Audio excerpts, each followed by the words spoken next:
ध्यानमूलं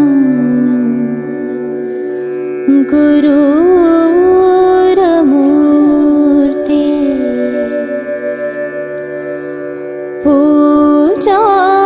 पूजामूलं गुरुर्पदम्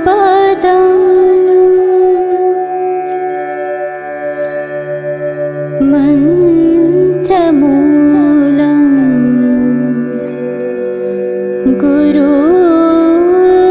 गुरुरवाक्यं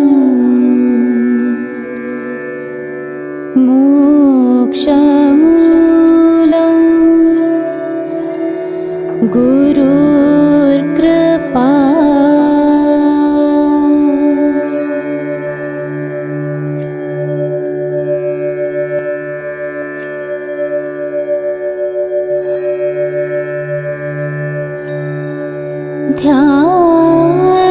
ध्यानमूलं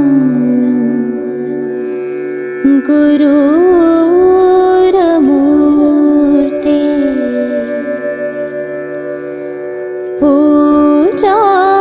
पूजामूलं गुरुर्पदम्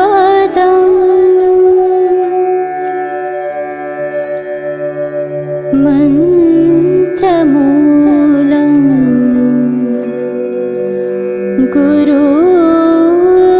गुरुरवाक्यं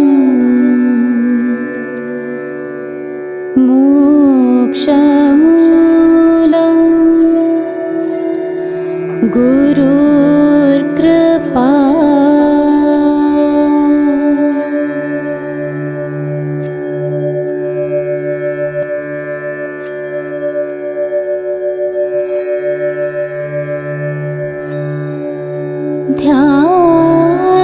ध्यानमूलं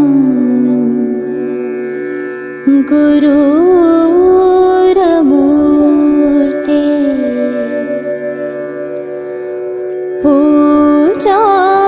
पूजामूलं गुरुर्पदम्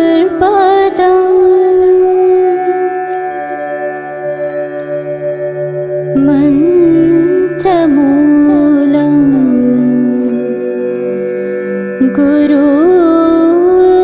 गुरुरवाक्यं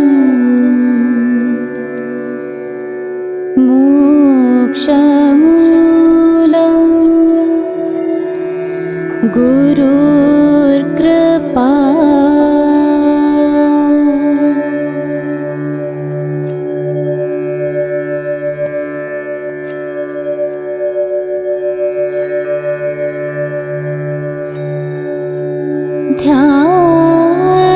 ध्यानमूलं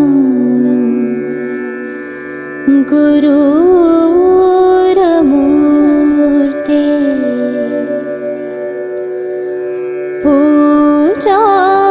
पूजामूलं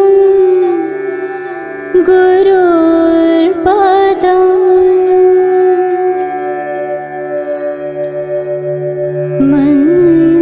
मन्त्रमूलं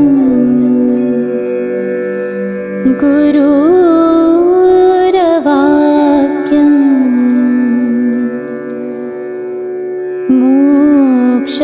मोक्षमूलं गुरुर्कृपा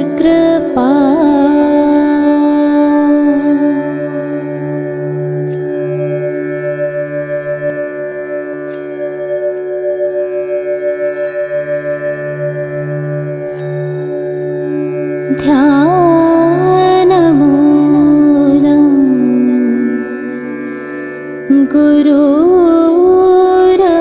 गुरुरमूर्ते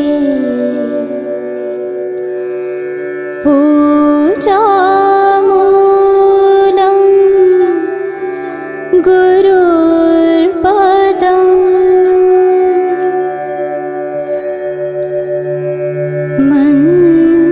मन्त्रमूलं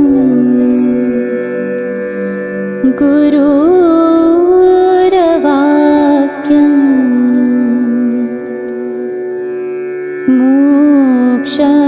मोक्षमूलं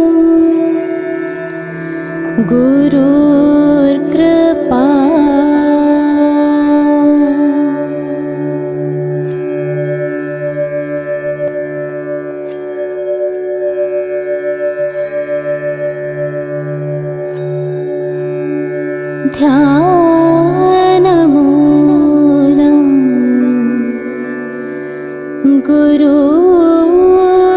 गुरुरमूर्ते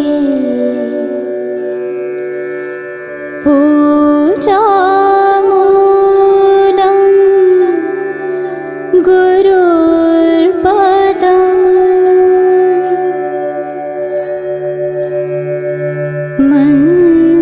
मन्त्रमूलं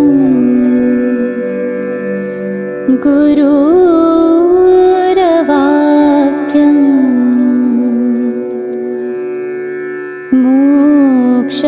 मोक्षमूलं गुरुर्कृपा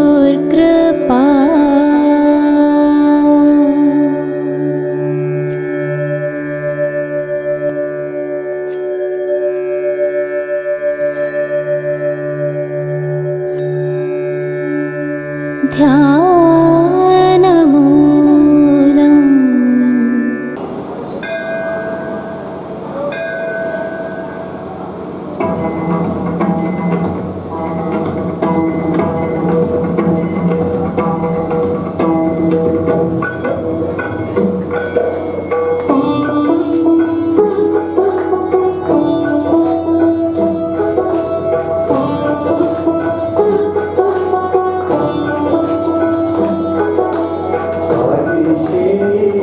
नाम सुमर मन मेरा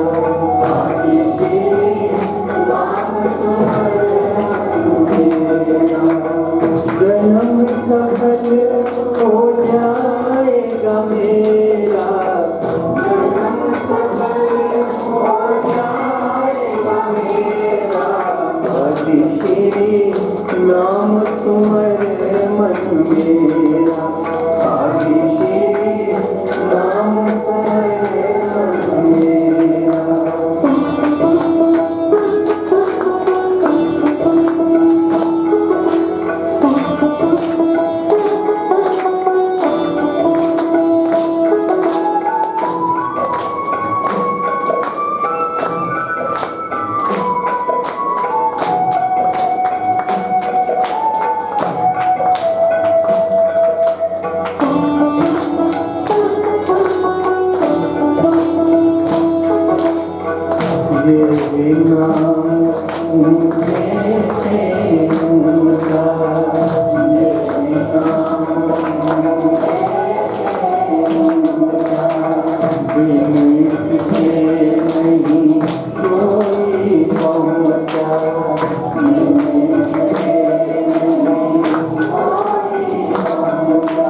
सुमरे मन मेरा आदि श्री नाम सुमरे मन मेरा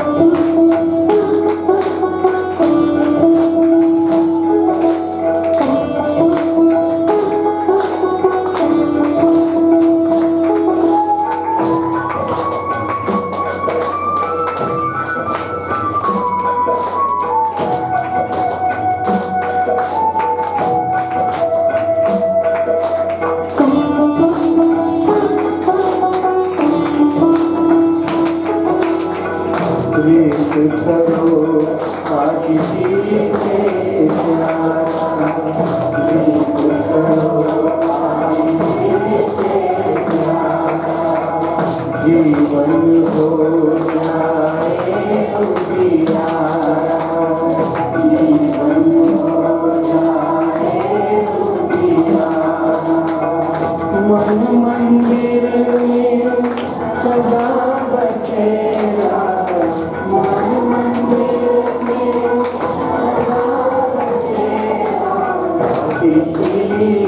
नाम सुमरे मन मेरा आदि श्री नाम सुमरे मन मेरा जन्म सफल हो जाएगा मेरा जन्म सफल हो जाएगा मेरा आदि श्री नाम सुमरे मन मेरा आदि श्री नाम सुमरे मन मेरा आदि श्री नाम सुमरे मन मेरा आदि श्री नाम सुमरे मन मेरा आदि श्री नाम सुमरे मन मेरा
शरणं गच्छामि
गुरुदेव आदि श्री अरुण की, गुरुदेव आदि श्री अरुण की, राजाओं के राजा की, राजाओं के राजा की, राजाओं के राजा की, प्रभुओं के प्रभु की, प्रभुओं के प्रभु की, प्रभुओं के प्रभु की, वरदायक रूप अरुण नयन की, वरदायक रूप अरुण नयन की, वरदायक रूप अरुण नयन की, कल की महाअवतार की, कल की महाअवतार की, कल की महाअवतार की, श्री माता की, श्री माता की, श्री माता की, अष्टशक्ति महालक्ष्मी की, अष्टशक्ति महालक्ष्मी की, अष्टशक्ति महालक्ष्मी की, माँ वैष्णवी की, माँ वैष्णवी की, माँ वैष्णवी की, अभय धाम की, अभय धाम की, अभय धाम की, ओनिशो धाम की, ओनिशो धाम की, ओनिशो धाम की।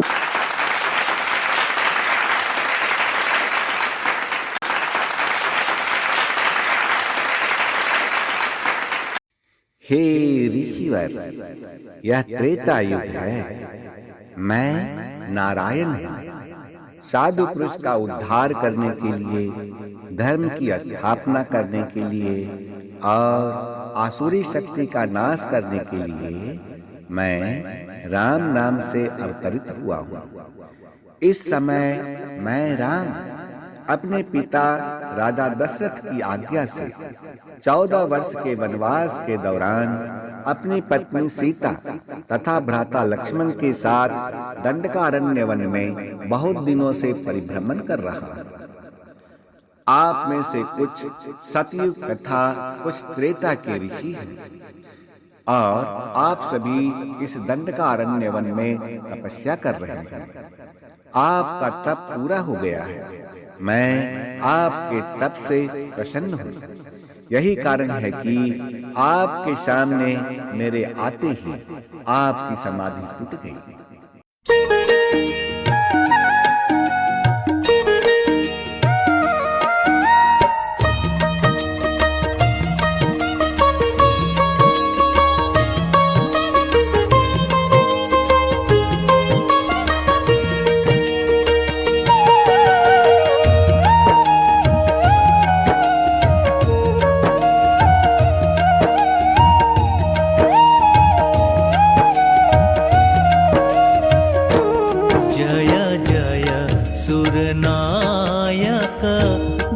सुखदायक प्रणतपाल भगवन्ता, जय जय सुरनायक जन सुखदायक प्रणतपाल भगवन्ता, बोधिज हितकारी जय असुरारी, सिंधु सुता प्रिय कंता, पालन सुर धरनी अद्भुत करनी, मरम न जानई कोई, जो सहज कृपाला दीन दयाला, करो अनुग्रह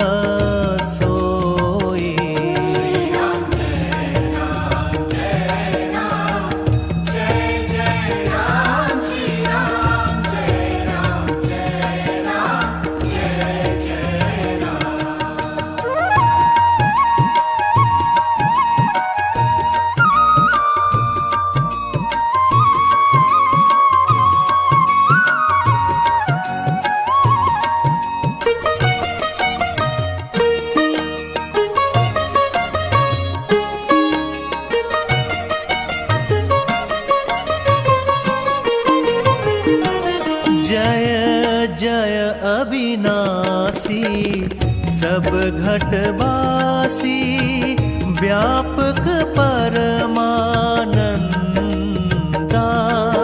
अभिगत गोतीतम चरित पुनीतम, माया रहितम कुंदा, जेहि लागी बैरागी अति अनुरागी, विगत मोह मुनि वृंदा, निशिबासर ध्यावहि गुण गण गावहि, जयति सच्चिदानंदा।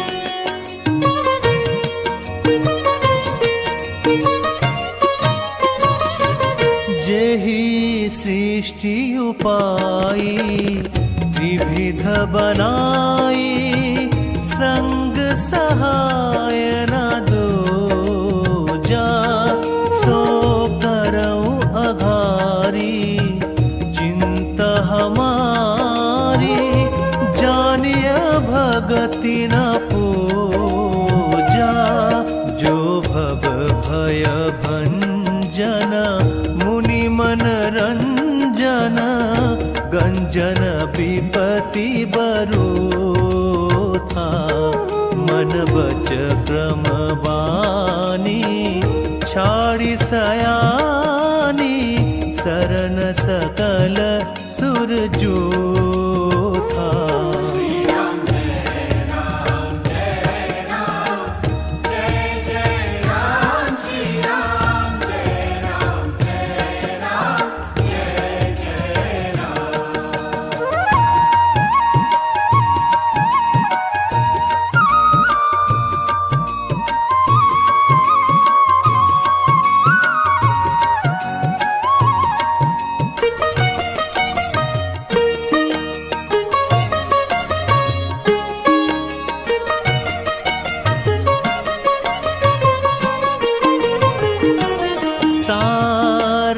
श्रुति शेषा ऋषय अशेषा, जा कहु को नहीं जाना, जेहि दीन पियारे वेद पुकारे, द्रवहु सो श्री भगवाना, भव बारिधि मंदर सब विधि सुंदर, गुण मंदिर सुख पुंजा, मुनि सिद्धि सकल सुर, परम भयातुर, नमथ नाथ पद कंजा।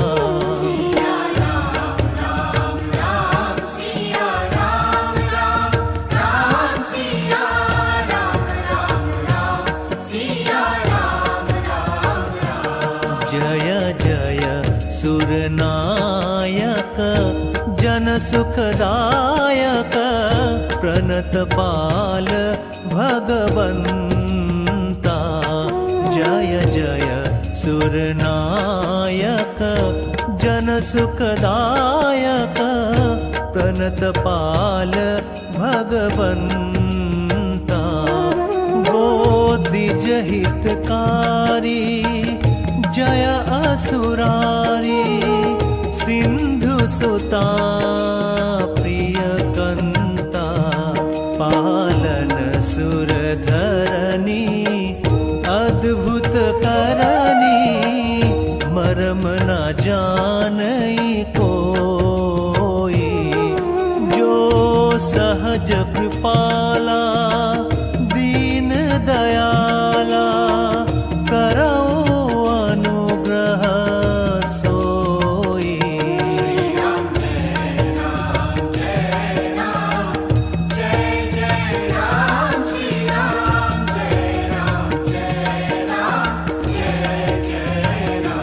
श्री राम जय राम जय राम, जय जय राम श्री राम, जय राम जय राम, जय जय राम। श्री राम जय राम जय राम, जय जय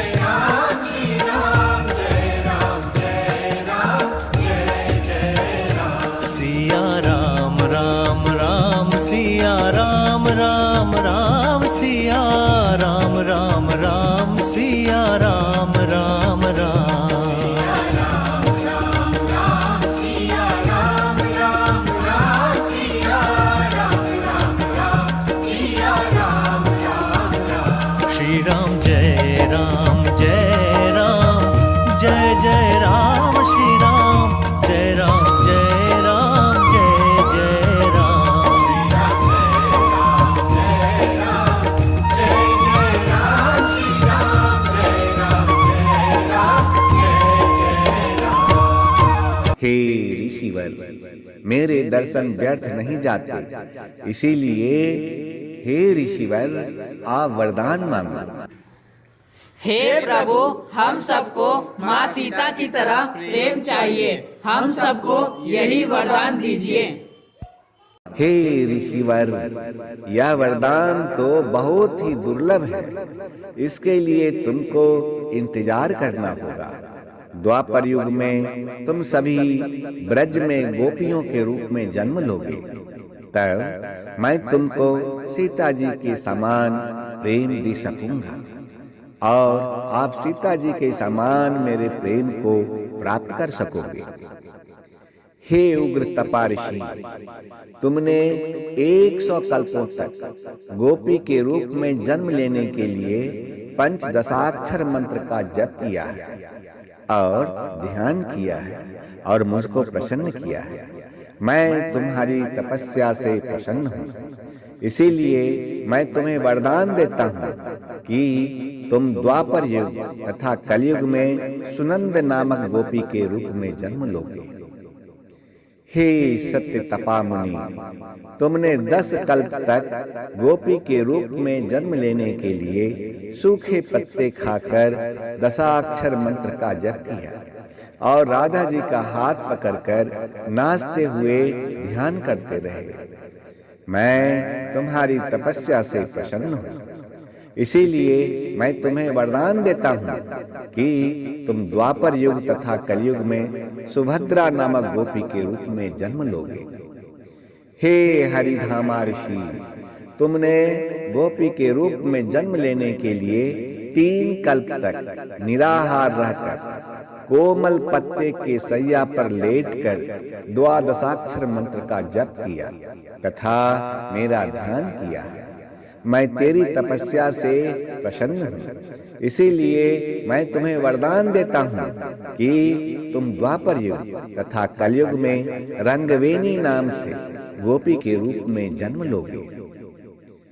हे जावली ब्रह्मज्ञानी ऋषि, तुमने गोपी के रूप में जन्म लेने के लिए 9 कल्पों तक एक पैर पर खड़ा रहकर बड़ी कठोर तप किया है।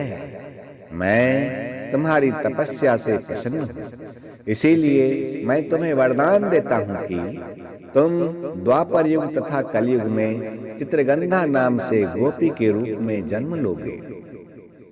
हे सूची श्रवा ऋषि, तुमने 1 कल्प तक गोपी के रूप में जन्म लेने के लिए शीर्षासन में रहकर ध्यान करते हुए तपस्या करके मुझको प्रसन्न किया है। मैं तुम्हारी तपस्या से प्रसन्न हूँ, इसीलिए मैं तुम्हें वरदान देता हूँ कि तुम द्वापर युग तथा कलयुग में ब्रज में सुधीर नामक गोप के घर गोपी के रूप में जन्म लोगे। हे महान तप करने वाले तीनों ऋषि, आप तीनों ने तपस्या करके मुझको प्रसन्न किया है।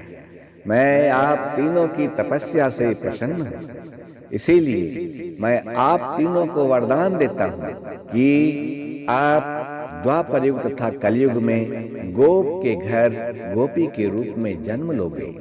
तथास्तु, अर्थात ऐसा ही हो।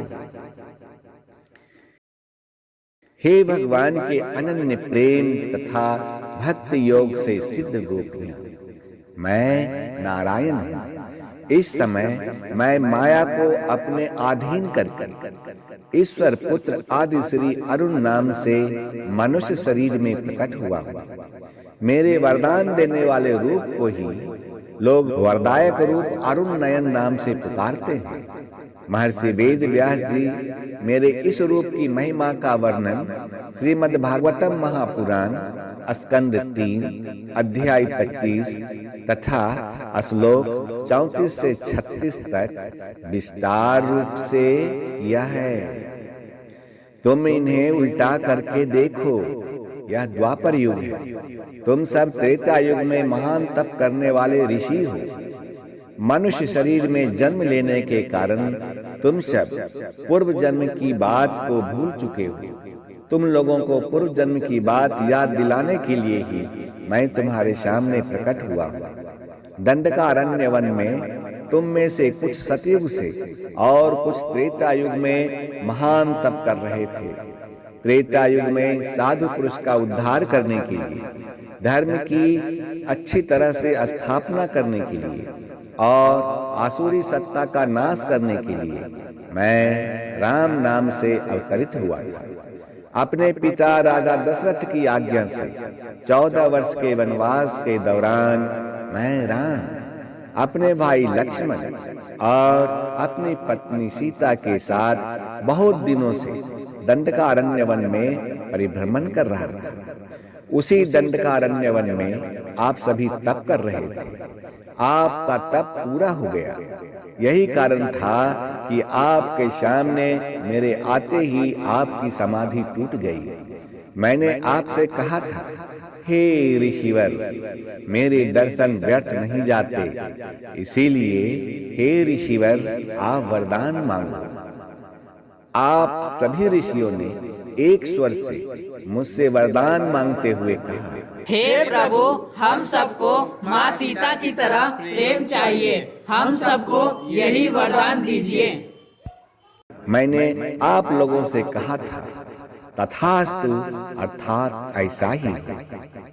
हे मनुष्य, मेरा महात्म्य, मेरी पूजा, मेरी श्रद्धा और मेरे मनोरथ को गोपियां ही जानती हैं और कोई नहीं जानता। मैंने गीता उपदेश में मनुष्यों से जो कुछ करने के लिए कहा है, गोपियों के जीवन में वो सब बातें स्वाभाविक रूप से विद्यमान हैं। हे राजा परीक्षित, मैं ही सुखदेव जी हूँ। आत्मा ही सब प्राणियों के लिए प्रियतम है। यह सारा जगत आत्मा के सुख के लिए प्रिय हुआ करता है और भगवान श्री कृष्ण ही सभी आत्माओं के आत्मा हैं। इसलिए गोपियाँ अपने पति, पुत्र आदि से भी बढ़कर श्री कृष्ण से प्रेम करती थीं। इसलिए हे मनुष्य, गोप और गोपियों को भौतिक शरीर समझकर गलत दृष्टि से नहीं देखो। गोप और गोपियाँ ईश्वर को पाने का एक साधन का प्रतीक है।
सोने जैसे दिल और चांद जैसी रातें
गुरुर्कृपा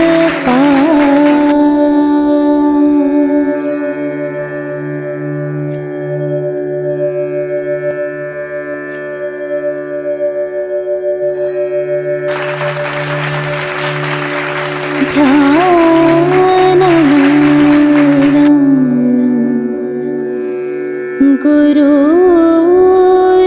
गुरुरमूर्ते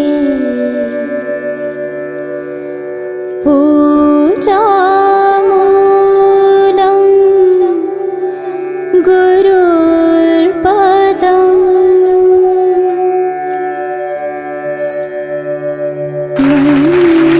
मन्त्रमूलं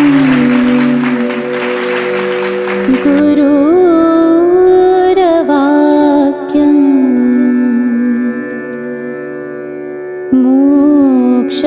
मोक्षमूलं गुरुर्कृपा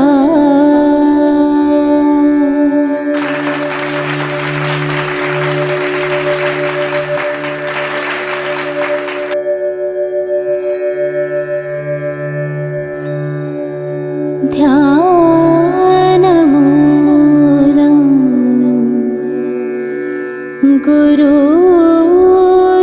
गुरुरमूर्ते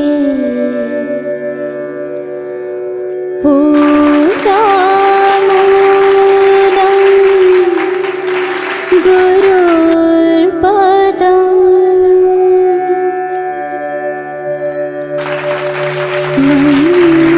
मन्त्रमूलं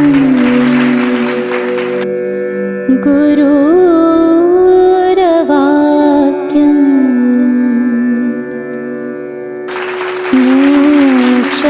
मोक्षमूलं गुरुर्कृपा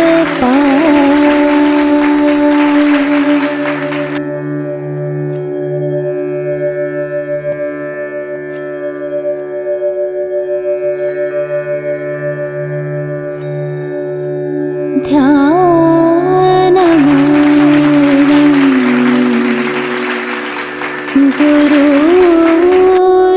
गुरुरमूर्ते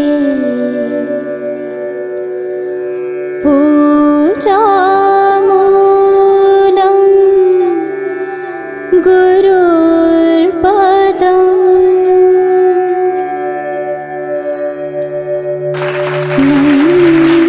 मन्त्रमूलं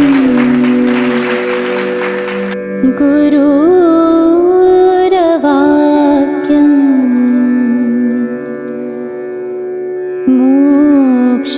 मोक्षमूलं गुरुर्कृपा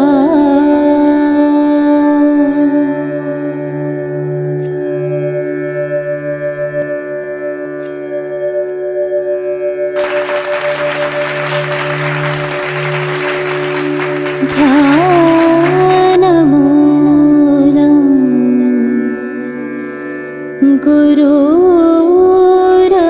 गुरुरमूर्ते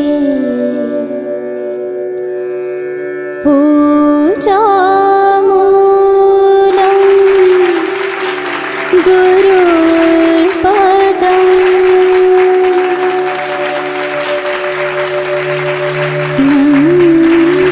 मन्त्रमूलं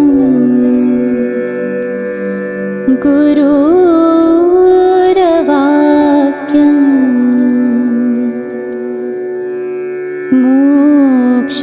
मोक्षमूलं गुरुर्कृपा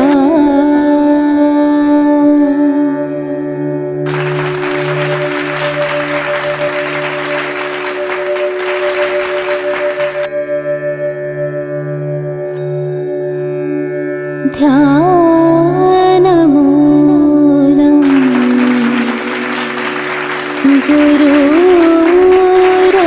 गुरुरमूर्ते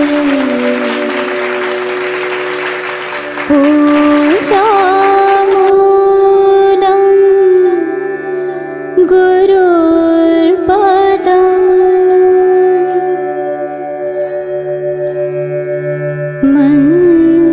मन्त्रमूलं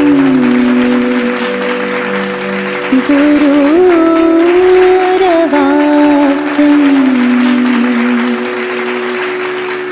मोक्षमूलम् गुरुर्कृपा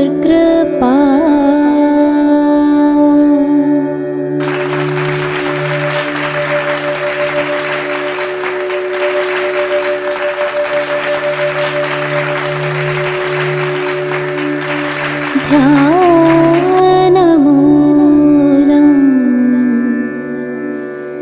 गुरुरमूर्तिः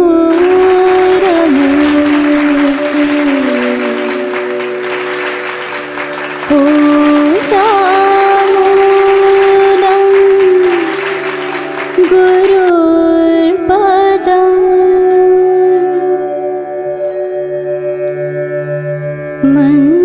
मन्त्रमूलं गुरुर्वाक्यं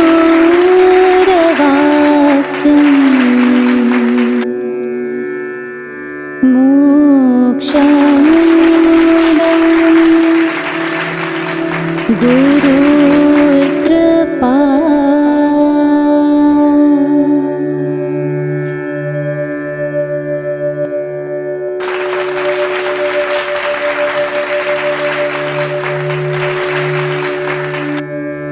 ध्यानमूलं गुरुरमूर्तिः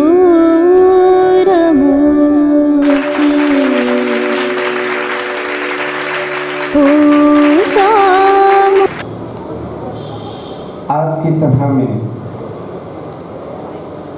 सम्मान समारोह आयोजित किया गया है और ये कार्यक्रम 2024 से ही शुरू हुआ। 2024 जनवरी में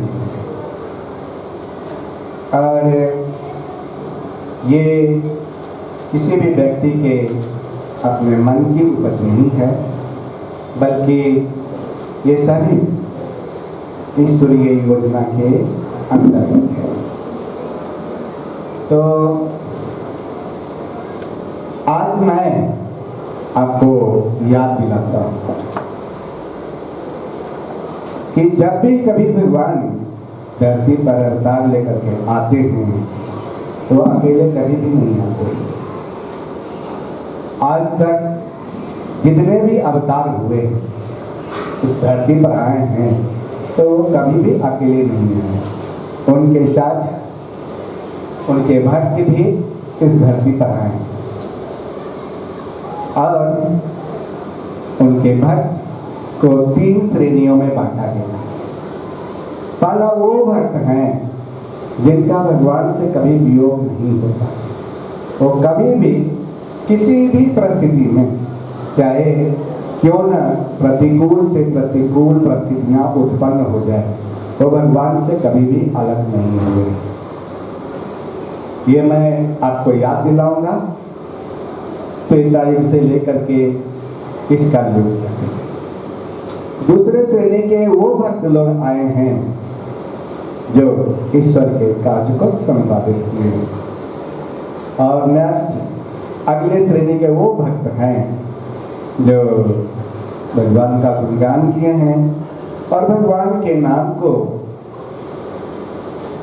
इस धरती पर सबको बताए हैं, जिनसे प्रेरणा पाकर भक्त लोग उद्धार पाने के लिए भगवान के शरण में अब तक आते रहे हैं। बहुत से देवी देवता लोग भी आए हैं जिनका काम है केवल भगवान का कार्य को संपन्न करना। इसके बाद जो भी भक्त लोग हैं, जब वो सुनते हैं और भगवान के शरण में आने के लिए सोचते हैं, जब वो पहुंचते हैं तब तक भगवान धरती को त्याग करके चले जाते हैं। उनके आने के बाद सब कुछ सूना सूना सा ही लगता है, उनको भगवान का दर्शन नहीं हो पाता है, वो उद्धार नहीं पाते हैं। तो आज मैं 3 श्रेणियों के भक्तों में जो श्रीमद् भागवतम महापुराण में नहीं है, किसी दूसरे महापुराण में लिखा हुआ है, जो भगवान के कार्य करने के लिए आए हैं, उसमें देवता के अंश से भी उत्पन्न हुए। ठीक है, ये सब लोग जब धरती पर भगवान के अवतरित होने की बातें करते हैं और जन जन में फैलाते हैं कल्याण करने के लिए, कल्याण पाने के वास्ते, तब जब दौड़ करके आते हैं तब तक बहुत लेट हो जाता है, बहुत देर हो जाता है। तब तक भगवान अपने शरीर को त्याग करके अपने परम धाम को वापस लौट जाते हैं। जब वो इस धाम पर पहुंचते हैं तो उनको कुछ भी दिखाई नहीं पड़ता, कुछ भी नहीं मिलता और सब कुछ सुना सुना ही लगता है। फिर क्या होता है? उनके वियोग में, भगवान को नहीं पाने के वियोग में बहुत रोते हैं, बहुत तड़पते हैं, बहुत बिलखते हैं, बहुत छाती पीटते हैं। और फिर क्या होता है मालूम है? त्रेता युग में जब भगवान राम चले गए तो रामा रामा रामा रामा का ढोल बजाते हुए आज तक बजा रहे हैं। द्वापर युग में भगवान कृष्ण आए तो इनको भगवान मानने से आम साधारण लोग भी इनकार कर दिए थे। जब भगवान कृष्ण चले गए तो आज हमें कृष्णा कृष्णा कृष्णा कृष्णा करके राधे कृष्णा करके ढोल बजाते हैं। इन लोगों को भगवान नहीं। ठीक उसी प्रकार इस कलयुग में जब मेरा यहाँ धरती से चला जाना होगा तब लोग ढोल बजाएंगे, है ना, आदि श्री का और कल्कि नाम का। उन लोगों को न तो आदि श्री अरुण मिलेंगे और न ही भगवान कल्कि जी मिलेंगे। हर युग में यही हुआ, इस कलयुग में भी यही दोहराया जाएगा। जब कभी अवतार अपने मनुष्य तन को छोड़ करके, परित्याग करके अपने निज धाम को लौट गए हैं, तभी उन अवतार की जो अच्छाइयाँ हैं या लोगों के लिए कल्याण के लिए जो जो किया उस समय उनको याद आती है, वो तड़पते हैं और उनके वियोग में हरि का नाम लेकर के संकीर्तन करते हैं, गले में ढोल लटका करके ढोल पीटते हैं, ढोल बजाते हैं, गली गली में घूमते हैं। जैसे आप देखे होंगे अभी राम मंदिर में राम जी की स्थापना हुई थी, राम जी की मूर्ति का, तो लोग हर गली गली में ढोल बजाते थे और सबसे पैसे कलेक्शन करते थे। फिर उसी तरह आप द्वापर युग में देखते होंगे राधे कृष्णा का ढोल बजाते हैं और जो है सो लोगों को संदेश देते हैं। लेकिन वास्तव में ऐसे लोगों को न तो कभी राम मिले और न तो कभी कृष्ण मिले। ठीक इसी प्रकार अभी इस कलयुग में जो कल्कि नाम को दिया गया है और एक निश्चित समय में कल्कि अवतार को आप लोग देख पाएंगे और ईश्वर पुत्र आदि श्री अरुण को आप लोग देख पाएंगे, मिल पाएंगे। आने वाले पीढ़ियां या आने वाले भक्त लोग न तो भगवान कल्कि को देख पाएंगे न तो आदि श्री अरुण। आदि श्री अरुण की अहमियत तब पता चलेगा, तब महसूस होगा जब ये आदि श्री अपना ये भौतिक शरीर को परित्याग करके अपने निज धाम को वापस लौट जाएगा। क्योंकि जब किसी भी व्यक्ति को भगवान ने क्या किसी चीज की प्राप्ति बड़ी आसानी से हो जाती है, बिना मेहनत की हो जाती है, तो उसको लोग वैल्यू नहीं देते। वैल्यू तब मिलता है जब बहुत कठिन परिश्रम करने के बाद उन्हें भगवान की प्राप्ति होती है या उस वस्तु की प्राप्ति होती है। इस बात को याद है। यही घटना त्रेता युग में घटी, यही घटना द्वापर युग में घटी और यही घटना इस कलयुग में भी घटी।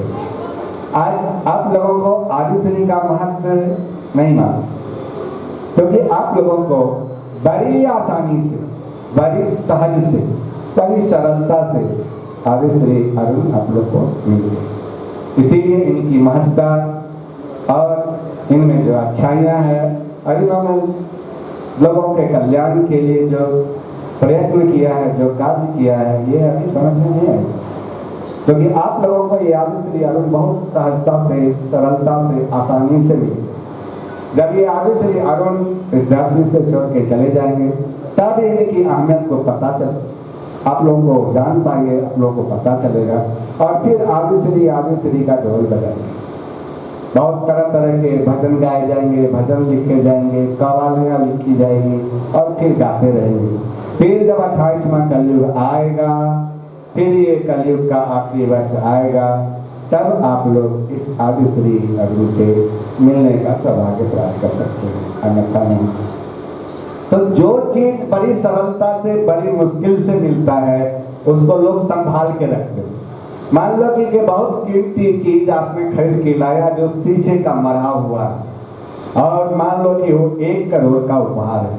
जब उसको घर लेकर के आएंगे तो कैसे लाएंगे? बड़ी हिफाजत से, रुई में लगा करके, पैकिंग करके, कहीं ठोकर न लग जाए, कहीं टूट न जाए, नहीं तो 1 करोड़ हमारा खत्म हो जाएगा, बर्बाद हो जाएगा। बड़ी आसानी से लाएंगे, क्योंकि 1 करोड़ रुपये लगे। वैल्यू उस गिफ्ट की नहीं है, वैल्यू उस 1 करोड़ रुपये की है। ठीक है। ठीक उसी प्रकार इस आदि श्री अरुण को पाने के लिए लोग त्रेता में तप की, बहुत तप किए, 10-10 कल्पों तक तप किया, जैसा कि अभी आपने सुना होगा। तब भगवान राम का दर्शन मिला। कैसे? वरदायक रूप में, वरदान देने के लिए। ठीक है, आई बात समझ में? कहाँ पर? दंडकारण्य वन में। ठीक है। और द्वापर युग में भी ऐसा ही हुआ। ठीक है। और इस कलयुग में भी ऐसा ही होना चाहिए था, लेकिन ऐसा नहीं हुआ। क्यों? जब हाथ उठने लगती है तो सब्जी बेचने वाला चाहता है सब्जी को जल्दी से बेच के खत्म कर दो, नहीं तो गल के खत्म हो जाएंगे, कल कोई भाव नहीं मिलेगा। क्या होता है? सस्ता हो जाता है। नहीं, ठीक उसी तरह इस कलयुग में सब कुछ अंत होने वाला है। मतलब कि हाथ उठ चुकी है, चला चली का बारी आ गया है। इसीलिए जिसको भी आदि श्री अरुण नहीं मिलना चाहिए, जिसको भी आदि श्री अरुण का दर्शन नहीं मिलना चाहिए, उन लोगों को भी जो आज जो है तो आदि श्री अरुण का दर्शन प्राप्त हो रहा है, यानी कि भाव को घटा दिया गया। तो सवाल फिर नहीं उठता है कि आदि श्री अरुण को भाव मिले। लेकिन मैंने त्रेता युग की कहानी को जब मैं देखा था तो एक साधारण व्यक्ति जिसकी कोई औकात नहीं थी, 2 कौड़ी के इंसान थे, उन्होंने भी भगवान श्री रामचंद्र पर उंगली उठाई और अपनी मर्यादा कायम में रखने के लिए भगवान श्री रामचंद्र जी निर्दोष अपनी पत्नी सीता जी को वन में भेज दिया। कितना बड़ा अपराध किया। ठीक उसी तरह इस कलयुग में भी, ठीक उसी तरह इस कलयुग में भी कुछ घटनाएं इसी तरह से घट रही हैं। द्वापर युग की बातें याद दिलाना भूल गया। उनके अपने ही बुआ का लड़का शिशुपाल था, जो भारी सभा में भगवान कृष्ण को 1 नहीं, 2 नहीं, 50 नहीं, 100 नहीं, 101 गालियां दी। फिर भगवान ने उसका अंत कर दिया। फिर वही त्रेता युग और द्वापर युग की जो गाथा है गाई जा रही है, और वही संविधान इस कलयुग में है। इसी कारण उसी संविधान के अनुसार भगवान कल्कि को भी लोग अपमानित करेंगे और आदि श्री को भी उंगली उठाने में कोई कसर नहीं छोड़ेंगे। तो त्रेता युग में ही ऐसा हुआ था। एक साधारण 2 कौड़ी का आदमी भगवान श्री रामचंद्र पर उंगली उठा दिया था, जिसके चलते निर्दोष सीता जी को वन जाना पड़ गया। ठीक उसी प्रकार इस वर्तमान समय में भी, इस वर्तमान कलयुग में भी, जिसके 2 कौड़ी के भी औकात नहीं है, वो भी व्यक्ति आदि श्री अरुण पर उंगली उठाएगा या हमारे पीठ पीछे उठा रहे होंगे। ठीक है। तो ऐसा होना ही है, क्योंकि ऊपर से संविधान ही ऐसा बन करके गया है। इसमें किसी भी मनुष्यों का दोष नहीं है। आपको पता है भगवान रामचंद्र जी को उनकी अपनी माता से सबसे ज्यादा उनकी सौतेली माता प्यार करती थी। हेलो भाई। और वही माता ने भगवान राम को 14 वर्ष के लिए वनवास के लिए कोप भवन में चली गई। किससे? रूठने के लिए। और वह किससे मांगने के लिए? राजा दशरथ जी से। कि क्या भगवान राम को 14 वर्ष का वनवास मिले और भरत को रास्ते मिले। तो अपने ही आदमी भगवान राम को रास्ते से हटा दिया। ठीक है, द्वापर युग में अपने ही आदमी शिशुपाल भगवान कृष्ण को हटाने के लिए पूरा प्रयत्न किया, भारी सभा में बेइज्जत। ठीक उसी प्रकार इस दोनों संविधान के अनुसार इस कलयुग में भी ऐसी घटना घटेगी। इसीलिए आप लोग अपने तन मन में, दिमाग में, अपने सोच में ऐसा स्फूर्ति लाइए और दिल और दिमाग को ऐसा मजबूत कीजिए कि जो गलती त्रेता युग और द्वापर युग में दोहराई गई थी वो गलती इस कलयुग में ना दोहराई। ठीक है, क्योंकि जिस किसी ने इस गलती को दोहराया तो उसका मानवता ही नहीं टूटेगा, बल्कि वो आत्मा हमेशा हमेशा के लिए नष्ट हो जाएगा, उसका दोबारा पुनर्जन्म भी नहीं होगा। त्रेता युग के जो थे इस तरह के उपद्रवी लोग, उनका तो दोबारा पुनर्जन्म हो गया था। द्वापर युग के भी थे, उनका भी पुनर्जन्म हो गया था। लेकिन कलयुग में, खास करके 28वां कलयुग में जिसको नष्ट किया जाएगा उसका दोबारा पुनर्जन्म नहीं होगा, क्योंकि ये अंतिम बेला है। अब छांट के जो अच्छे हैं उसको ले जाएंगे, बाद बाकी को हमेशा हमेशा के लिए तोड़ करके फेंक देंगे, तो पूरा दोबारा पुनर्जन्म का भी अवसर इन लोगों को नहीं मिलेगा। तो जो भी आदमी उस त्रेता युग और द्वापर युग की घटनाओं को सोच रहे होंगे इस कलयुग में भी दोहराएं, तो समझ जाइए इस बार उसका नामो निशान मिट जाएगा, अस्तित्व भी मिट जाएगा और किसी भी लोक में उसका जन्म नहीं होगा। किसी भी लोक में, चाहे नर्क लोक हो, चाहे और भी कोई नीचे से नीचे तरह का लोक हो, किसी लोक में नहीं, वो हमेशा हमेशा के लिए मिटा के खत्म कर दिया जाएगा, उसका दीपक हमेशा हमेशा के लिए बुझा दिया जाएगा। ठीक है, ऐसे ही समय आ चुका है, क्योंकि जो भी अच्छे लोग हैं सब भगवान में समा जाएंगे। महिमा में ले जाने का अर्थ होता है भगवान में समा जाएंगे। जो बच जाएंगे महाप्रलय में इसी धरती पर हमेशा हमेशा के लिए नष्ट हो जाएंगे। तो मैं आपको ये कहता हूं कि जो कोई व्यक्ति हमारी आज्ञा को मानेगा उसको मैं बिना मरे इसी जीवित अवस्था में शरीर के रहते रहते अपने निज धाम ले जाऊंगा।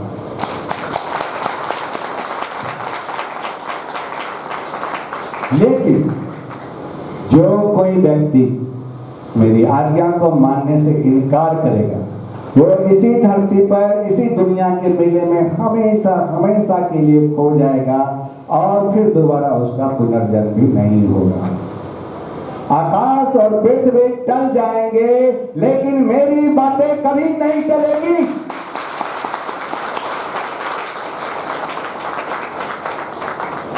न तो भूत में ऐसा हुआ था, न तो वर्तमान में ऐसा होना है और न तो भविष्य में ऐसा होगा। तथास्तु अर्थात ऐसा ही हो।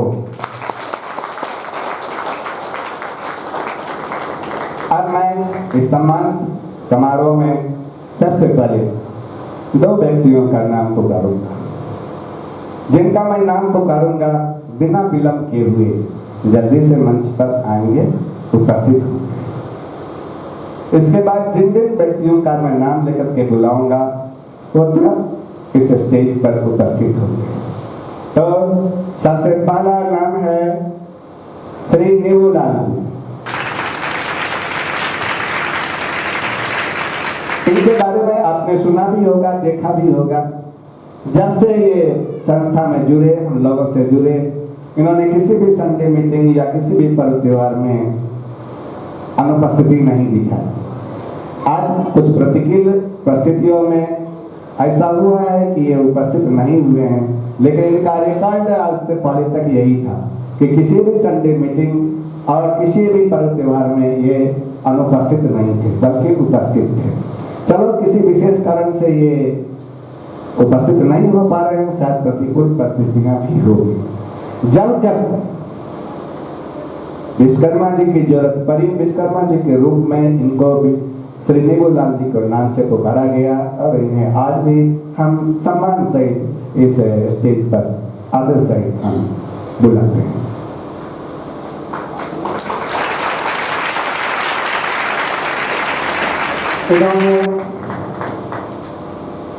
इन्होंने अभय धाम बनाने में काफी खुल के मेहनत किया, अपने विचार रखे और तन मन धन तीनों से सेवा किया, जिसका परिणाम है कि आज आपके सामने अभय धाम खड़ा है।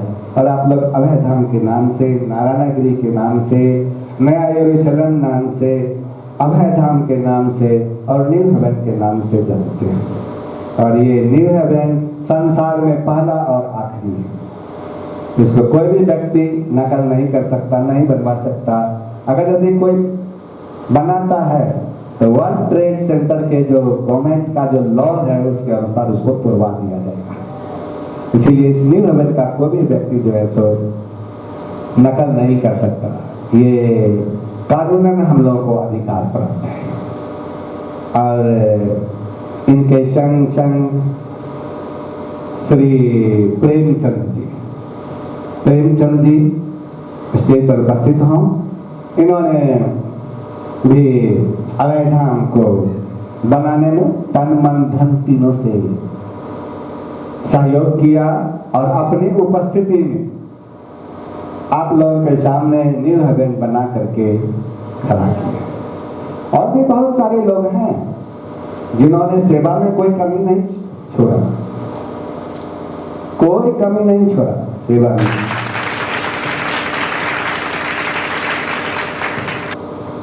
धन से हुआ, भक्ति से हुआ, तन से हुआ, मन से हुआ, सबने भरपूर सेवा किया। इसलिए जिनके बारे में जितना भी कहा जाए मैं समझता हूं उतना ही कम होगा। किसके किसके नाम को मैं गिना हुआ, अनगिनत लोग थे। अभी भी अनगिनत लोग इस सभा में बैठे हैं, उपस्थित हैं और सब आदमी को नाम गिनाना संभव नहीं, क्योंकि आप लोग आज की सभा में काफी लेट आए हैं और जो चीज मैं देना चाहता हूँ पता नहीं दे पाऊंगा कि नहीं दे पाऊंगा। मैं तो सोचा था कि आपको आज विश्व रूप भी दिखाऊंगा और इसी के लिए योजना बना करके आया था, लेकिन आप लोगों की किस्मत में नहीं लिखी थी, क्योंकि बहुत ज्यादा लेट हो जाने के कारण मैं ये रूप आप लोगों को इस बार मीटिंग में नहीं दिखा पाऊंगा। इसलिए मैंने सबको प्लान करके 9 बजे है ना बुलाया था कि सब कोई 9 बजे उपस्थित होइए, लेकिन गुरुदेव की आज्ञा का आप लोगों ने उल्लंघन कर दिया। तो आपको जो आज अवसर मिला था उस अवसर को छोड़ दिया आपने। मैंने पहले भी बताया था कि जो भगवान होगा या जो भगवान होने का दावा करता है उसको अपना विश्व रूप दिखाना ही पड़ेगा, तभी कह सकते हैं कि ये भगवान है, अन्यथा वो भगवान नहीं हो सकता। इसी की इस बार योजना थी, लेकिन आप लोगों की किस्मत में नहीं थे, आप लोग लेट आए और इतना लंबा प्रोग्राम हम नहीं दे सकते। ठीक है, उस दिखाने के पहले कुछ बोलना भी तो जरूरी होगा, कुछ और चीज तो करना भी जरूरी होगा। सीधा एकाएक विश्व रूप नहीं दिखाया जा सकता और उसको देखने के लिए आपके ये आंख नहीं देख सकते, ये नेत्र नहीं देख सकते, उसको देखने के लिए दिव्य दृष्टि चाहिए था। आज मैं तैयार होके आया था लेकिन आप लोगों का कोई पता ही नहीं था। ठीक है, आई एम वेरी सॉरी कि आप लोग सचमुच अनफॉर्चुनेट थे, है ना, कि दुर्भाग्यवश आपने इस अवसर को, इस मौके को छोड़ दिया। खैर कोई बात नहीं है, उसकी थोड़ी सी झलक कि दिव्य दृष्टि पाने के बाद आप कैसा महसूस करते, देख पाते, आज 6 बजे लाइव प्रोग्राम में आप देख सकते हैं।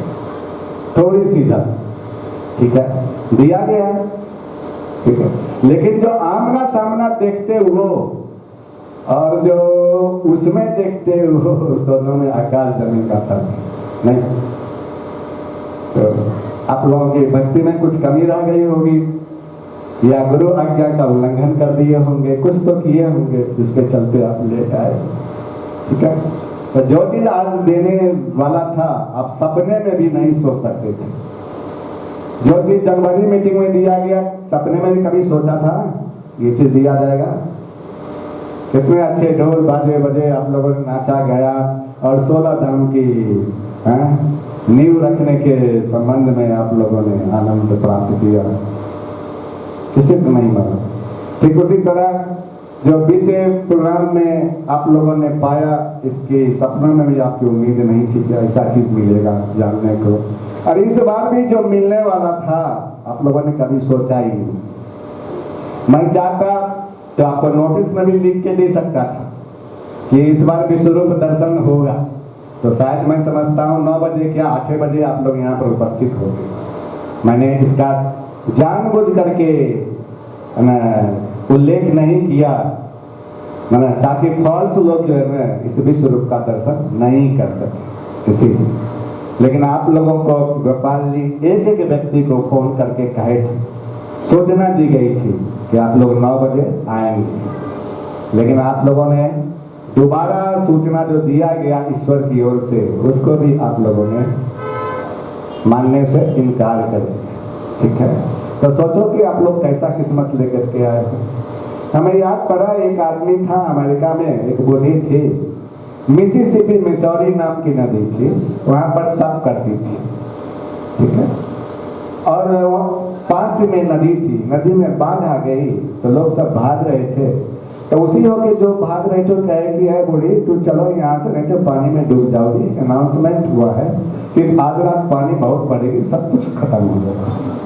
क्या है आपकी मालूम है, मैं भगवान की इतने वर्षों से भक्ति की हूँ, मेरा कुछ नहीं होगा।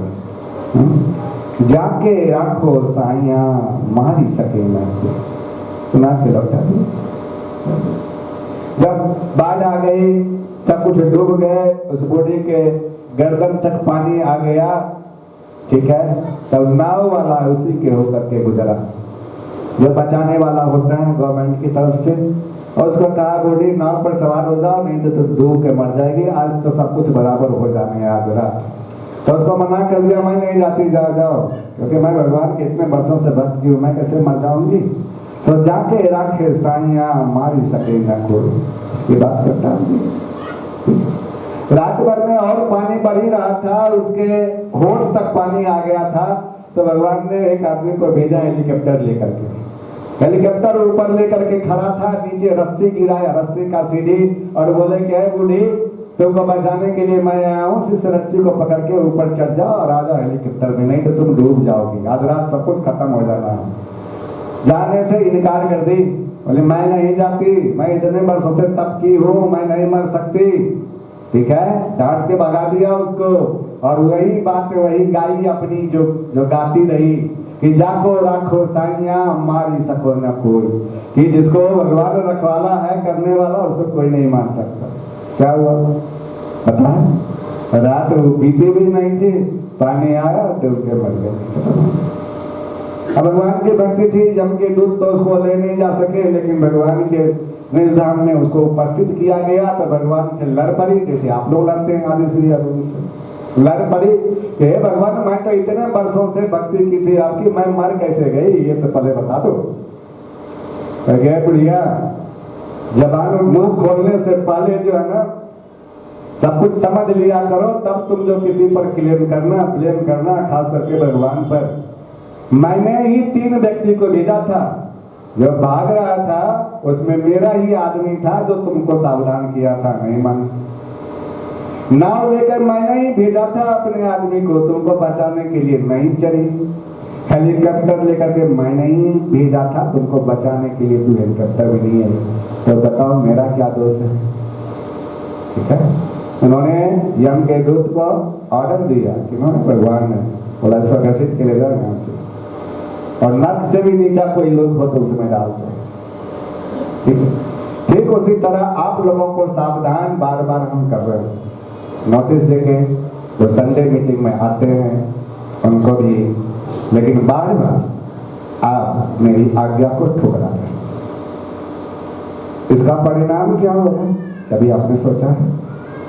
आपके दिल में इतनी लगन और भक्ति होनी चाहिए कि जिस वक्त मैं कहूँ कि आए तुम लोग अगर जमीन पर छाती के बल लेट जाओ तो बिना कुछ विचार किए हुए आपको लेट जाना चाहिए, तभी आपको ईश्वर के प्रति और मेरे प्रति भक्ति है, नहीं तो नहीं है कदापि नहीं।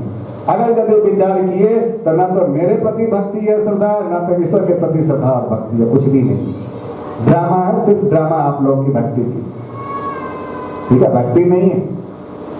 आपको पता है कि किस पल, किस क्षण, किस वक्त ये दुनिया खत्म हो जाएगी, मिट जाएगी, पता है? आप लोगों को हम फोन कर करके भी सूचना देंगे ना तो आप लोग नहीं सुनने वाले और ना बचने वाले। कैसे? जैसे वो बुढ़िया नहीं बची, जैसे वो बुढ़िया नहीं बची जल में डूब के मर गई, उसी तरह आप लोगों का भी हाल होगा। तो नोट कर लो, किस वक्त मैं फोन कर दूं कि तू अब ये काम कर लो, अब सब कुछ खत्म होने वाला है, कोई नहीं जानता। अगर गोपाल जी जैसे 10 भक्तों का भी फोन जाएगा ना, ऐसा जाएगा, परिणाम क्या होगा? खत्म। फिर ये ईश्वर पुत्र और उन पर दोष मत लगाना, उन्होंने नहीं बताया। फिर मैं वही भगवान की बात दोहराऊंगा, होठ संभाल लो कुछ बोलने के पहले, ब्लेम करने के पहले, और गिनवा दूंगा कि मैंने कितना बार जो है तो आप लोगों को खबर किया हो, कितना बार नोटिस दिया हो, ठीक है? सबको मैं नोटिस देता हूँ कि संडे मीटिंग में आओ, किस लिए? क्या वहां मिठाई बंटते हैं? नहीं, आप लोगों के जान माल की सलामती के लिए बुलाया। आप लोगों को 9 बजे पहुंचने का आज ऑर्डर दिया, छूट गया ना, नहीं देख पाए ना, 20 रुपये किसका गया?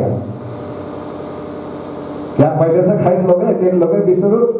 पैसे से क्या उधार पालोगे, या अपने काम दाम से जो कर रहे उसे उधार पा जाओगे? गई नहीं हुई अवसर आज से, ठीक है? आगे सुनो, अब जो होने वाला है, अगर अभी भी आप ना सुनोगे, वही जो मरोगे इसके लिए जिम्मेदार स्वयं होगे। मैं नहीं, मेरा काम है चेतावनी देना, वार्निंग देना। आप समय पर हमारी आज्ञा का पालन करेंगे, आपको मैं बचाने के लिए मौत के मुंह से भी छीन के वापस ले आऊंगा। लेकिन जब भी मेरी आज्ञा का पालन आपने नहीं किया, मैं आप लोगों के लिए कुछ भी नहीं करूंगा। यही सत्य है। जब मेरी आज्ञा का पालन करोगे नहीं तो मैं किस तरह आपको बचाऊंगा? क्या मैं घर आके, सबके घर आके हाथ पकड़ के खींच खींच के बाहर लाऊंगा बचाने के लिए? ये बताओ। और मैं आप लोगों को क्या बताया था कि ज्यादा से ज्यादा अरुण कुमार 100 रूप धारण कर सकता है, 100 अरुण कुमार बच सकता है। क्या धरती पर बचने वाले केवल 100 ही आदमी है? बाकी आप लोग का क्या होगा? और कहां से लाऊं अरुण कुमार को?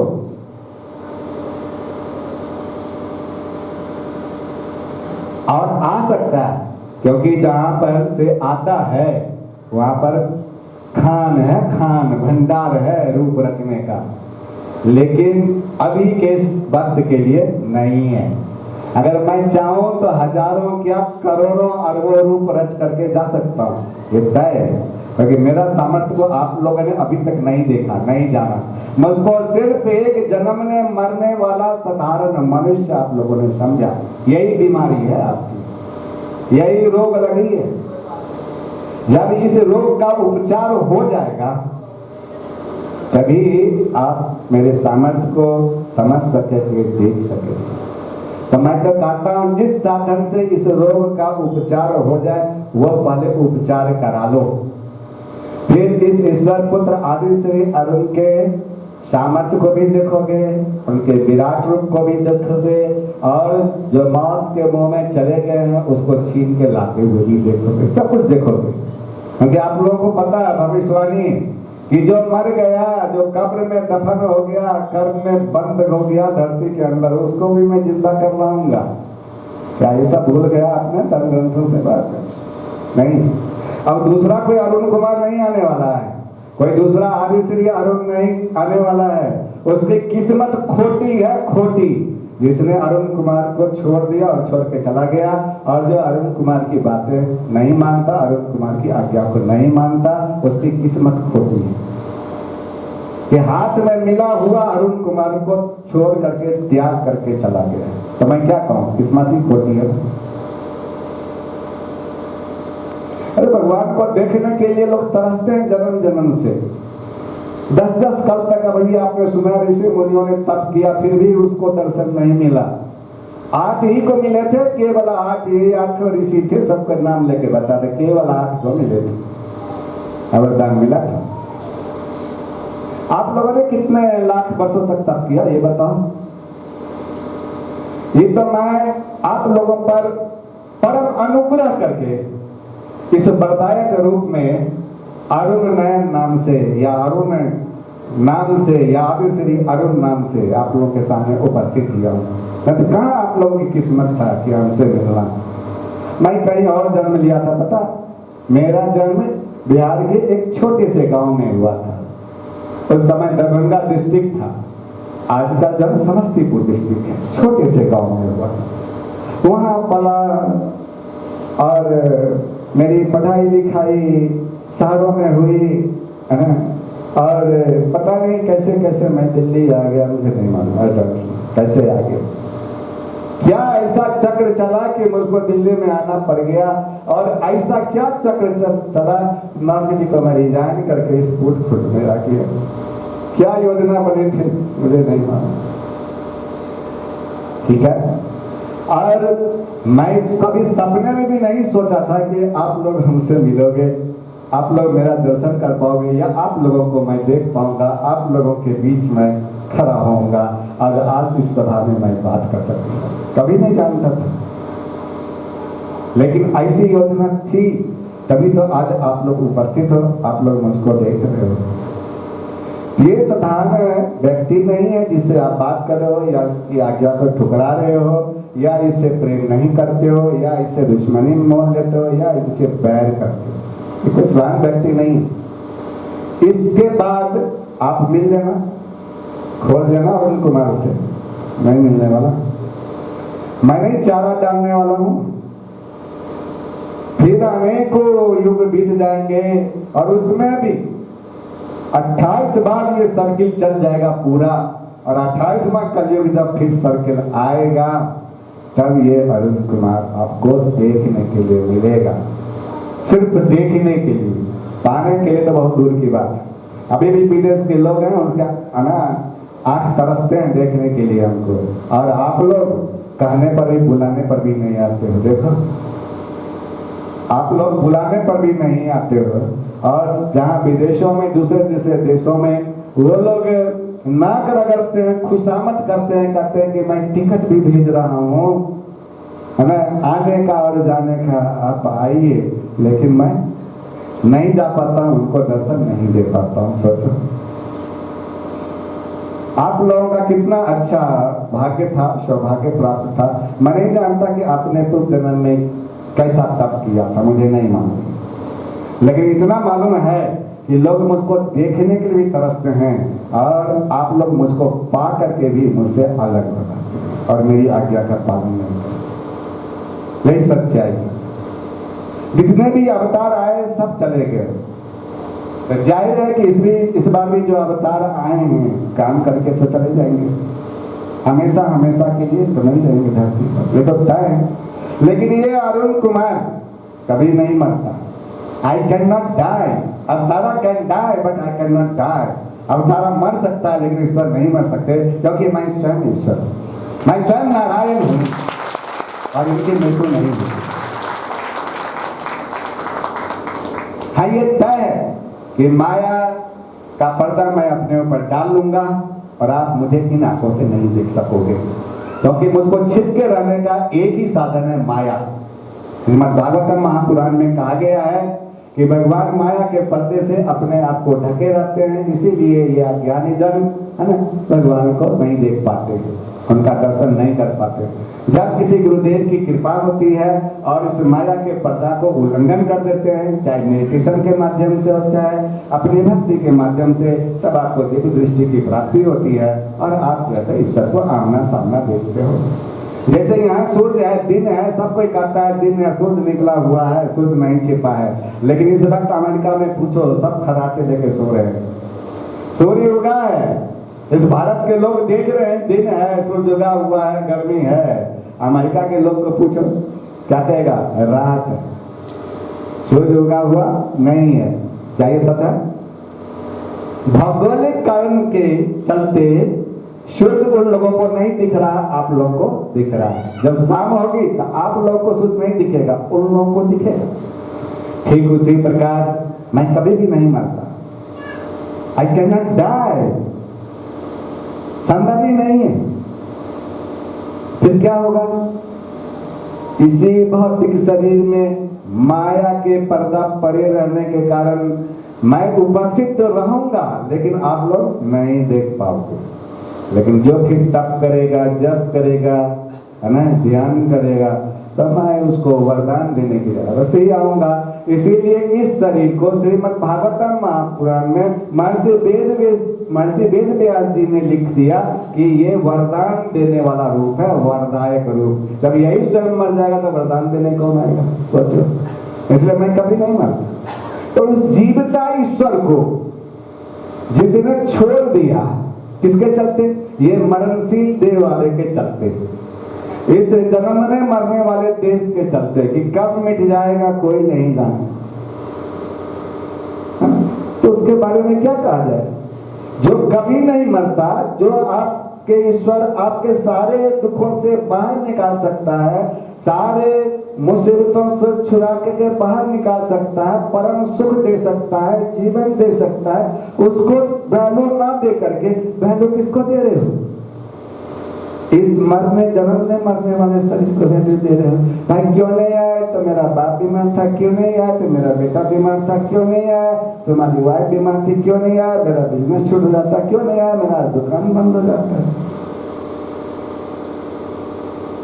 क्या ज्ञान प्राप्त किया है आपने? कैसी किस्मत लिखवा के आए हो आप? अच्छा,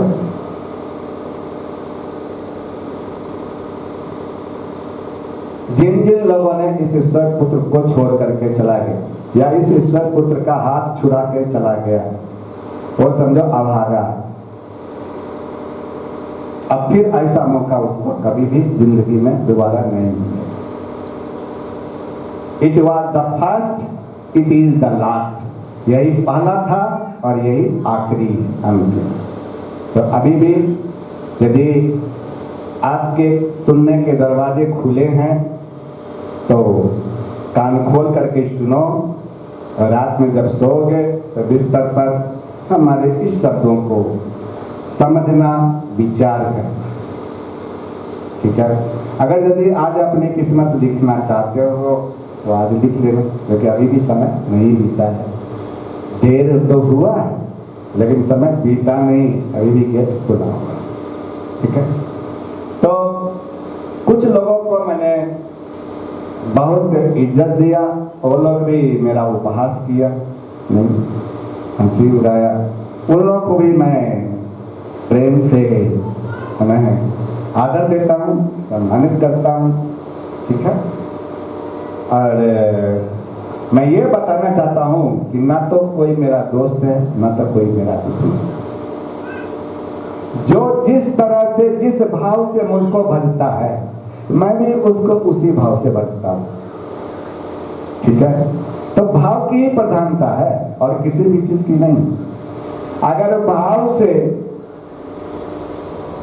एक तुलसी का पत्ता भी लेकर के मुझको खिलाने आते हो, मैं प्रेम सहित, प्रीति सहित खाता हूं, मेरा पेट भर जाता है, लेकिन भाव से नहीं आते। और थाल में अनेकों पूरे पकवान लेके, मिठाई और जो भी लेके आते हो, फल फूल कंदमूल, जो भी मेवा, जो भी आजकल उपलब्ध है, गाल ऐसे फुला गया तो ऐसे, तो मैं उसका भोजन स्वीकार नहीं करता। और खाने के बावजूद भी मेरा पेट जो है तो नहीं भरता। मैं भूखे रह जाता हूँ। इसीलिए धर्मशास्त्र में क्या कहा गया है, अगर यदि पकवान बनता है उसमें कुछ त्रुटि भी रह गई है तो भैया तुलसी का एक पत्ता डाल दो, वो शुद्ध हो जाएगा, तब भगवान उसको स्वीकार कर देंगे। ठीक है। अगर यदि आप अनन्य भाव से, अनन्य प्रेम से, है ना, अगर थोड़ा सा जल भी अर्पण कर देते हो तभी मैं उसके प्रीति सहित उसको ग्रहण करता हूँ। मैं किसी भोजन का भूखा नहीं, मैं किसी चीज का भूखा हूँ। ठीक है। अगर कोई अनन्य प्रेम से, अनन्य प्रेम समझते हो, अनन्य प्रेम का अर्थ होता है जो उसके सामने किसी भी चीज की वैल्यू ना हो, है ना, हीरा जवाहरात बड़े करोड़ों अरबों करोड़ अरब करोड़ जितना होगा उसका भी वैल्यू नहीं होता, उसको भी त्याग दे, ठुकरा दे तो उसको कहते हैं अनन्य प्रेम। ठीक है। तो उस अनन्य प्रेम से तुलसी का पत्ता तो छोड़ो, पेड़ ढूंढने जाओगे, पानी तो सब जगह उपलब्ध है, एक थोड़ा सा पानी भी अर्पण कर दोगे तो मैं भी उसको प्रीति सहित ग्रहण करूंगा और आपको आशीष दूंगा। ठीक है। इसीलिए कोई भी व्यक्ति अगर यदि मेरे लिए भोजन अर्पण करते हैं, मेरे लिए पीने के लिए जल अर्पण करते हैं, या मेरे लिए गिफ्ट लाते हैं, या जो भी उपहार लाते हैं, तो आपके होठों पे मुस्कुराहट होनी चाहिए, तभी मैं उसको ग्रहण कर सकूंगा। अगर यदि मुंह लटका हुआ है कि मेरे पॉकेट से आज 500 रुपये चले गए, ये गुलदस्ते लेके सर्दी के लिए आया, तो मैं वो गिफ्ट, वो उपहार, वो बुके ना ग्रहण नहीं करूंगा। ठीक है। ये जान लो भगवान भाव के भूखे हैं, और इसी भाव से तुम आदि श्री अरुण को बांध सकते हो। नहीं तो इस आदि श्री अरुण को किसी भी चीज से बांधने की कोशिश करो, मैं नहीं बनने वाला ना, बस केवल इसी से मैं बनता हूं और इसी का भूखा हूं। अगर ये दौलत आपके पास नहीं है तो इतने लोगों के सामने मैं कहता हूं तो मुझको कभी भी नहीं पा सकते, कभी भी नहीं, और मेरा प्यार कभी भी तुमको नहीं मिल सकता। Never, you can not take the love of Adi Shri Arun. जो भी कुछ दो प्यार से दो, फोटो पर मुस्कुराहट होनी चाहिए और दिल में भाव होना चाहिए, अदरवाइज नहीं दो। अदरवाइज किसी के गिफ्ट की, किसी की भोजन की, किसी के भी जल की हमें आवश्यकता नहीं है। ठीक है। अगर सब पूछा जाए तो ये सारा चीज तो मेरा ही है। अगर मैं धरती ले लूं कहां पर रहोगे, मैं जल ले लूं कितने गरीब जल के जगह रहोगे, मैं हवा ले लूं कितने गरीब ऑक्सीजन का सिलेंडर लगा के जीवित रहोगे, मैं सूर्य ले लूं बिना सूर्य के कितने गरीब जीवित रहोगे। लेकिन फिर भी बदले में मैं कुछ नहीं मांगता, कुछ नहीं मांगता। आप लोग लाख गाली भी देते हो, गाली दे रहे हो, जिसको नास्तिक करते हो, उस पर भी वही बरसात करता हूं जो आप लोगों को खेतों में पानी बरसाता हूं। बरसात में कोई कटौती नहीं करता। ऐसा नहीं कि इस बरसात में क्या कहते हैं कि उर्वरक क्षमता कम हो क्षमता और उसमें क्षमता ही ना हो, ऐसा कुछ नहीं। मैं कोई भेदभाव नहीं करता। ठीक है। ऐसा नहीं करता कि इस खेतों के इस आरी में पानी बरस रहा है, इस आरी में नहीं बरस रहा है। सबके खेतों में देता हूँ, नास्तिक के भी खेतों में और आस्तिक के भी खेतों में। ठीक है। अगर यदि भाव है तो मैं आपके लिए स्पेशल ब्लेसिंग दूंगा, स्पेशल ब्लेसिंग। अगर भाव नहीं है तो ये ब्लेसिंग नहीं ले सकोगे, छीनने पर भी आपको नहीं मिल सकता। ठीक है। तो मैं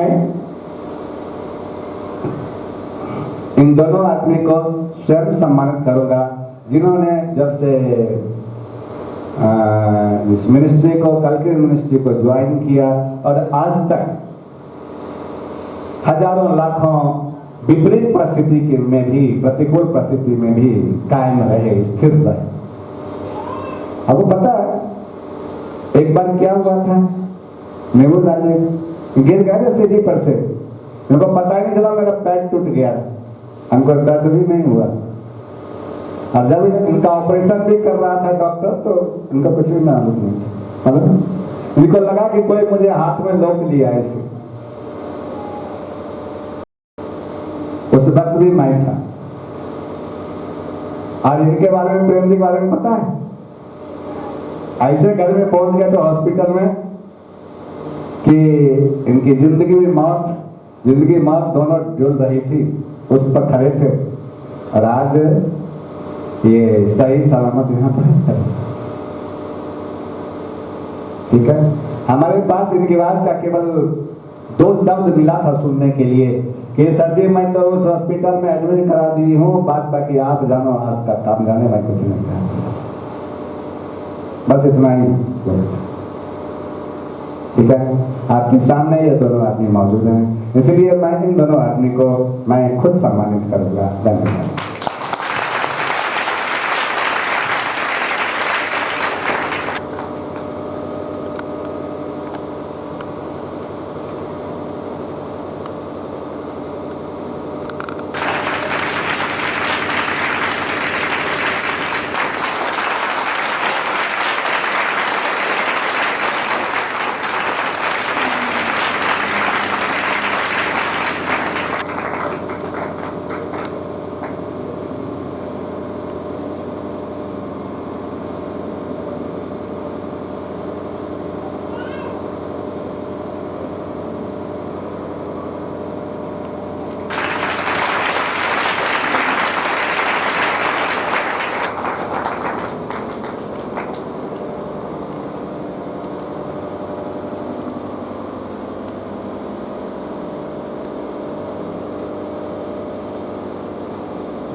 ये दोनों लोग महाविपत्ति में भी और प्रतिकूल समय में भी आज तक हिले नहीं और आज तक लॉर्ड मिनिस्ट्री से जुड़े हुए हैं। ठीक है, हमें भी गर्व है ऐसे भक्तों पर और आप लोगों को भी गर्व होना चाहिए। ठीक है, बहुत सही आंधी तूफान उथल पुथल हुए, लेकिन इन दोनों ने कभी डगमगाने के लिए सोचा ही नहीं, भाव ही नहीं है इन लोगों के दिमाग में। ऐसे दोनों हैं। ठीक है, अब मैं इन दोनों को आदेश दूंगा कि और भी ऐसे बहुत सारे भक्त हैं, उनमें से सबको बुलाना संभव नहीं है, इसलिए मैं कुछ खास लोगों को इस बार बुलाता हूँ, फिर देखूंगा रेस्ट बाकी लोगों की कब बारी आती है। ठीक है, तब तक आप इंतजार करें।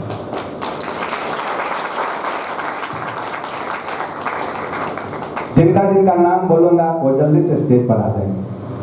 शीशपाल जी, श्री शीशपाल जी,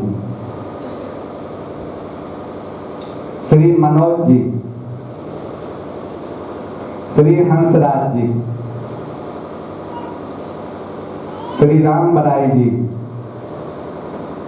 श्री राम केवल जी, श्री प्रकाश जी, श्री रंजीत जी, श्री जवाहर जी, श्री जियालाल जी, श्री तरुण जी नीतू के हस्बैंड, श्री साहू राम जी, श्री वीर सिंह जी, श्री चमन लाल जी।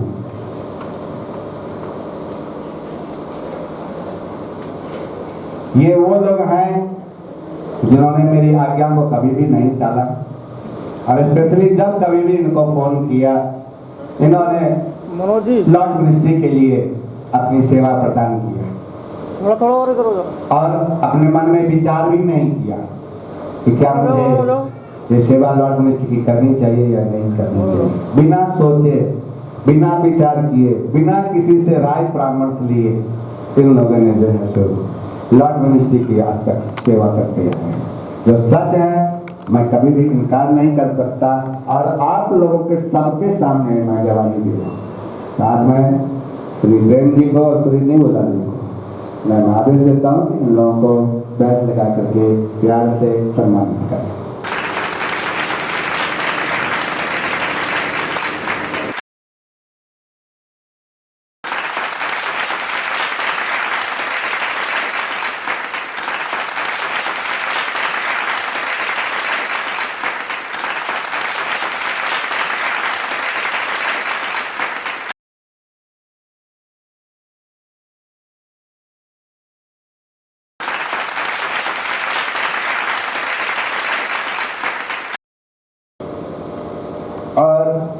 एक और आदमी है जिनका इस लिस्ट में नाम नहीं था, वह है श्री राम अवस्थी। श्री राम अवस्थी आजादपुर।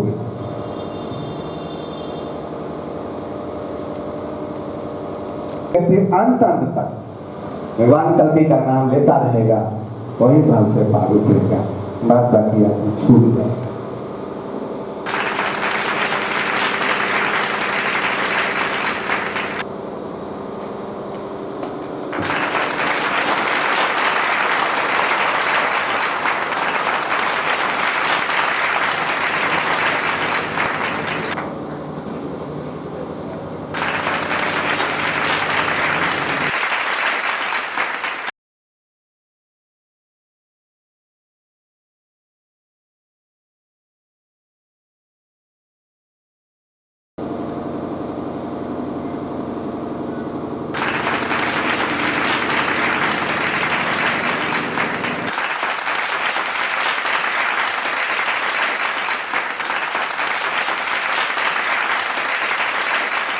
थे कि केवल पुरुष वर्ग ने ही भगवान की मिष्टि में अपनी सेवा दिए, बल्कि जिस समय न्यू हेवन बन रहा था उस समय में स्त्री वर्ग भी जो है सो अपनी सेवा जो है सो प्रदान करी थी।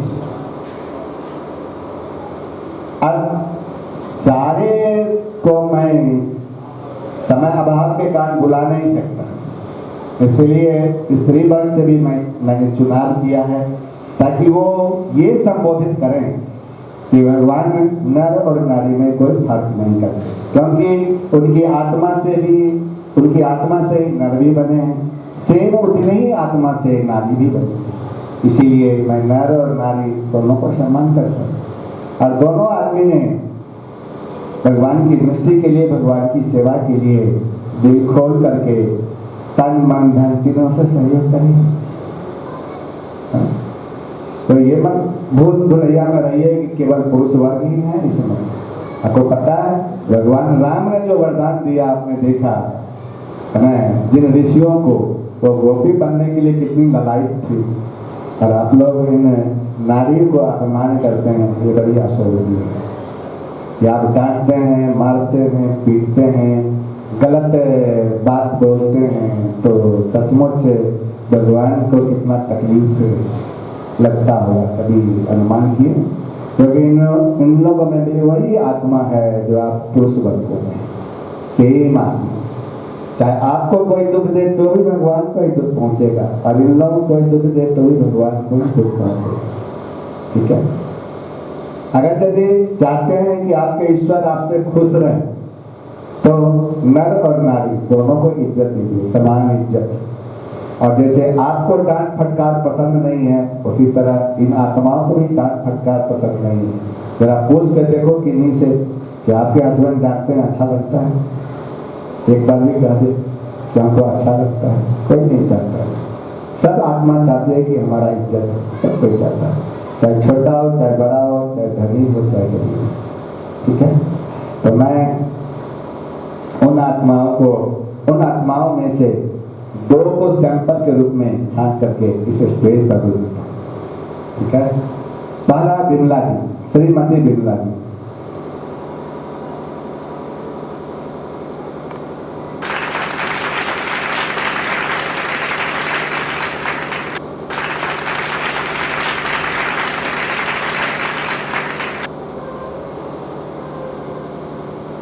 ये श्री परशुराम जी की पत्नी है, आजादपुर में रहती हैं।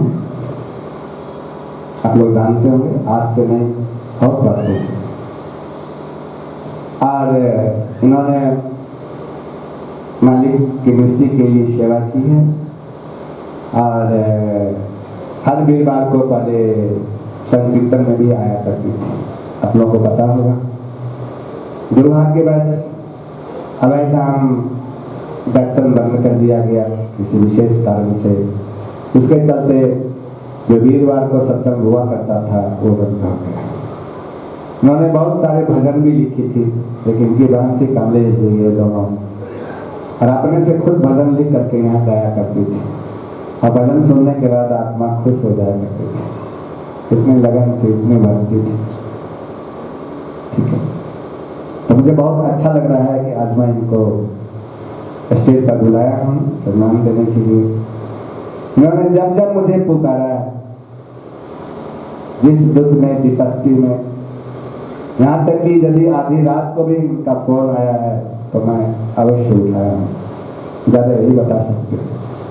ठीक है, सोए हुए में भी हमारा हाथ जो है तो मोबाइल पर ही जाता है। हम लोग बताया बेटा कि नींद में हूँ लेकिन मेरा दिमाग खुला रहता है और मैं उनकी बात सुनता हूँ और तुरंत दुख से बाहर निकालने का मैंने काम किया है। इनके जीवन में भी ये घटनाएं आज तक घटती रही। और दूसरा मैं बुला रहा हूँ श्रीमती बबीता जी।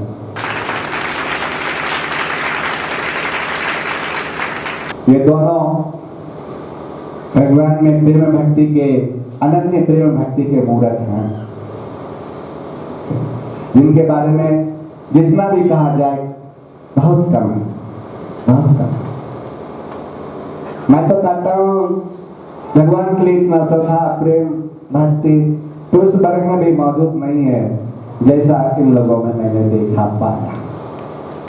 द्वापर युग में भी देखा मैंने, बहुत सारी नारियां थी जो भगवान के लिए मरने मिटने के लिए तैयार थी। नहीं, पुरुष वर्ग की संख्या बहुत कम थी। इस कलयुग में भी आज तक जितने भी सत्संग में हम लोग के लॉर्ड मिनिस्ट्री से जुड़े हैं, सबसे ज्यादा अधिक संख्या नारियों की है, पुरुष वर्ग की संख्या बहुत थोड़ा है। ठीक है, इनको सम्मान करने के लिए मैं एलिया और हनोक के योद्धा दोनों को बुलाऊंगा, क्योंकि ये भगवान के विटनेस हैं, गवाही हैं, गवाही देने के लिए आई हैं। और आप लोगों को ये भी मालूम होगा कि जनगणना का काम शुरू हो चुका है। जो कभी भगवान की दृष्टि से जुड़ा हुआ है उनके तीनों कुल का उद्धार करने के लिए जनगणना का काम शुरू होगा। तो आप सब आदमी जो बैठे हुए हैं, अगर यदि जनगणना के लिए इस भगवान की दृष्टि के यहाँ से जाते हैं तो आपके घर में जितने सदस्य हैं उनका नाम लिखवाइए, आधार कार्ड का फोटो खींच करके दीजिए मोबाइल में, और आपके सास ससुर और नाना नानी उनका नाम लिख दीजिए केवल, क्योंकि वो अभी मौजूद नहीं होंगे।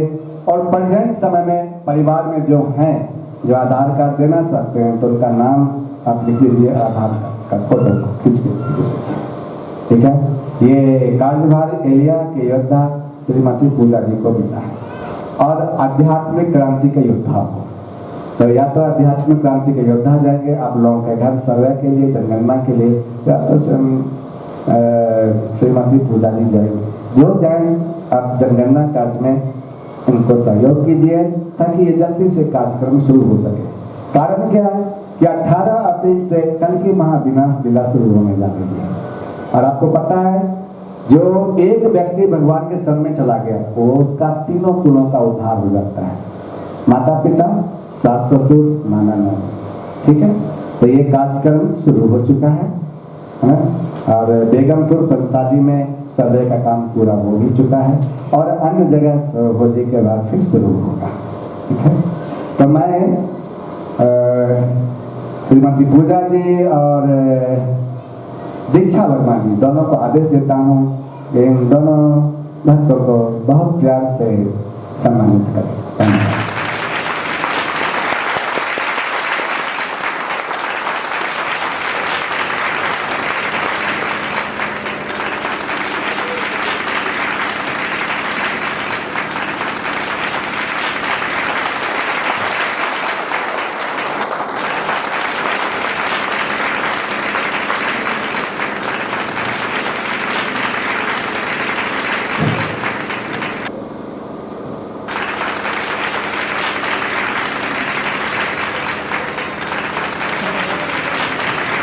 अब आप लोग अपने अपने स्थान पर प्रस्थान कीजिए।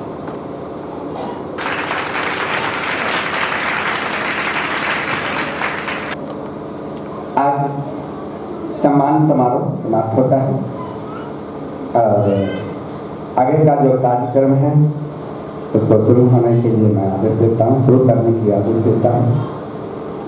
धन्यवाद।